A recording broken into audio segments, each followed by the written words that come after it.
here at Levelos Lodge, and I'm catching up with Bernie Hackett. Firstly, Bernie, welcome. Yes, thanks, mate. I've been trying to get a couple of interviews. I had one with you up north about 6 months ago, but it's good to catch you down here in the south. I think you said it's been 5 years or something since you've been down here. Yeah, it's been a while. Yeah, I think it is. Probably 5 or 6 years. Yeah. Is it good to have a trotter come back, with a trotter down here? Oh, absolutely, and it's good to have the age group racing, and yeah, just love it. The depth in the trotters, it's just amazing, isn't it? I just was talking to Regan Todd just then, and especially like the 2-year-old fillies and even the 3-year-old fillies this year, which you've got with Melsadele. The depth in them is amazing, and it's so good for the industry, and so good for the industry long term because of that breeding component of it as well. It takes a while for that good breeding to come through, and I think we're starting to see it now. And it's just great to have that nice bred stock. Probably, I suppose, poses a different problem though. When it was a little bit easier, you didn't have as many horses to take on. It can make it a bit tougher. Yeah, it's a good bunch of 3-year-olds, and it does make it tougher. Melsadele ran 50 the other day in the Oaks. It was a funny Oaks. There was a fair bit of interference, especially at inappropriate times. Yeah, there was. Early on, there was a bit of carnage. Todd, kept her out of trouble, and I think she'll improve with that run too. Taking on the boys, is that a worry? I mean, we're here. Dylan Ferguson's horse hasn't made the trip down here, but you've got the Australian contender. Does it make it a bit of a challenge with the boys, or you don't think there's a lot of difference between the boys and the girls? There always is, isn't there? But she went to Aussie and ran 4th in the Oaks over there, and then went in the Derby and ran 2nd. Just got beaten, and I think she got beaten by a filly too in the Derby and Aussie.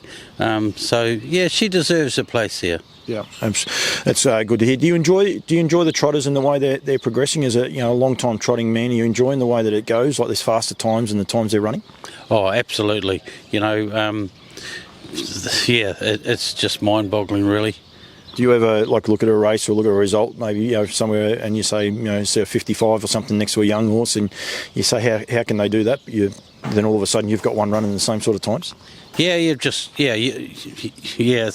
a hard one, really. You just got to go with the flow, and hopefully one day you'll end up with one as nice. You've been associated with plenty of good trotters over the journey. Would they still be competitive now against the good ones? Good ones always will be. Yeah. The cream always rises to the top. Yeah, horses like Oscar Bonavina and those at the minute, he would be competitive back in the day as well. It works both ways. Oh, absolutely. I had Southern Man, and he was the top 4-year-old, and went right through the grades. And back those days, he'd trot a quarter and 26 a piece. 26.8, 26.9, and do it really good. What drew you to the trotters, Bernie? What attracted you to them? And now it's easy because there's so many of them, and they race, and they are definitely a lot easier to get going. But back in the day, they weren't as easy. Where did the love of the trotter come from for you? I think it started early on. I worked for a real good old trainer, Butt here. He had our Eileen, Cheryl Scott, all those good horses.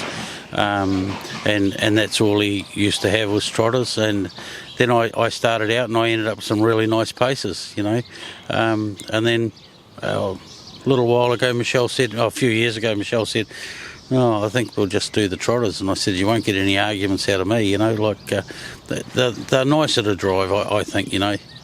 They're a bit more rewarding in a way too, not that there's anything unrewarding about winning a race with a pacing horse, but some trotters are probably easy. They go to the races and just win, but you'll get one that may not be trying 100% and whatever, hitching its gate, and then one day it just puts everything together, and it's a nice satisfying drive home in the truck, isn't it, when that all happens? Oh, absolutely, and you can just tinker with the shoes a wee bit, and you click, oh God, I've done a good job, Yeah, you got a great association with some one top breeders with Pat Driscoll and Duncan McPherson. Both got horses in your stable, but you're also mates with them both. Do you enjoy the passion that these guys exude and what they're doing to the trotting game?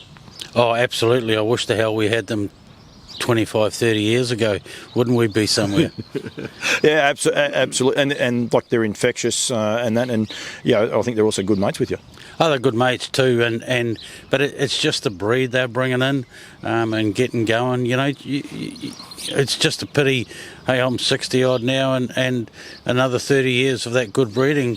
What are they going to be doing? Yeah, and it'll be exciting. There'll be definitely 50-50 paces to trotters. Oh, there'll be more trotters coming, you know, than paces shortly. People won't like you saying that, you know that. Oh, I don't care. Neither do I, just for the record. You also got a great association with Lils. Was that like back before Lils moved to Australia? Did you have that great friendship? I knew of him. I'd have a beer with him, but you know, like since he's in Aussie, we've become good mates, and yeah, got a few racing over there with him and that. Yeah. And he stays here with you, like you send horses to him. Elderbaron Keeper was one horse that you started here in New Zealand and ended up over there, but you know, he brought Elderbaron Zeus and he stayed with you for his North Island campaign. That must be fun, and I know Lils enjoys coming. Sometimes he dreads having those early morning flights when he has to leave, but he does enjoy coming across, and that must make it even more fun. And it's one of, I suppose, the untold parts of the industry that we don't sell enough of. Oh, absolutely. And hey, this game you meet that many people and blummin' good people. You know that you can go to Aussie and you don't have to have a motel. You can go and stay at Puppet or Lils or whoever. You know, it's just really good. Puppet can be a pest though. No, he's pretty cool. He's pretty cool. Lils, Queen Elida, you know, and look, he's Elderbaron Zeus. I mean, the quality of horses that he's got, but just Queen Elida from afar. Like, do you admire her? Oh, absolutely. She's just she's probably the pin-up girl of trotting, isn't she? Yeah, I think so. Like, and she's not the pin-up like mare; she's the pin-up trotter in a way, isn't she? Yeah. Oh, absolutely, pin-up trotter. Yeah. And I think when she gets over here, you know, the Inter Dominions is a tough series, and I think she'll only get better as the series goes on, just from the outside looking in. And I think when she comes over here for that slot race, yeah. Yeah, it's going to be exciting, that slot race. You know, unfortunately, Muscle Mountain's gone and miss for this time. Nothing bad, and they're just going to reload, and that looks like that's going to be his main, you know, aim. There's some talk, Just Believe, unless gets invited overseas, won't be going back overseas, so he'll be staying. Yeah, it's starting to become a bit of a mouth-watering race, and it might actually outdo the Grins for excitement. And I actually reckon that's pretty easy to happen. Oh, absolutely, and I can see it happening. You know, you get a nice field of those good trotters. Oh boy, yeah, it's going to be good. I'm going to be in trouble from Mark Burton too, because I forgot about Oscar. You know, I'm sure Oscar will take a slot pretty quickly. Oh, Oscar will be right there too, you know, yeah, for sure. And he's raced at Cambridge and he goes good that way. You know? Yeah, and then, like, you know, trotters here like Love Me Too, the Derby winner, locally trained, you know, Dylan Ferguson. You never know if they can get him back to his proper form. There'll be a couple of young ones coming through. It is exciting. It's exciting New Zealand trotting and harness racing full stop at the minute, I think. Yeah, I think we can only go forward, you know, and with the new Entain, is it? Yep.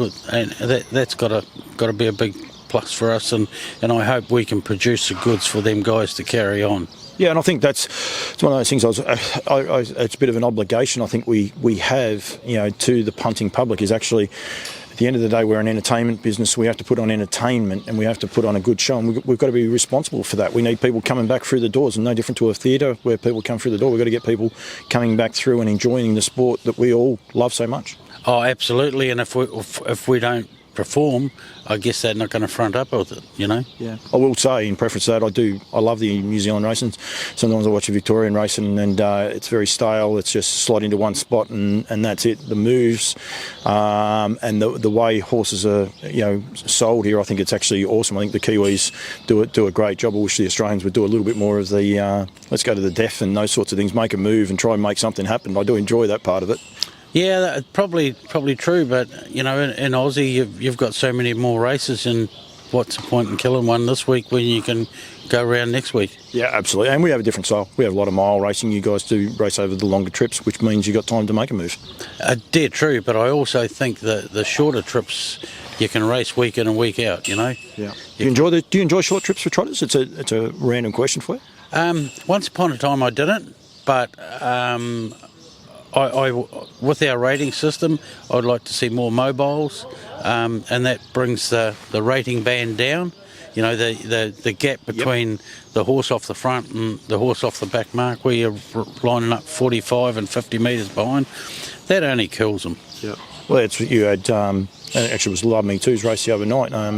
The horse of Pat's was in that race, and I think you're off 50. And Dr. Luck Chin decided, catch me if you can. And I think you're off 150 after about 10 strides. Yeah, dead right. You know, and then it makes it hard for that poor horse to back up next week. You know.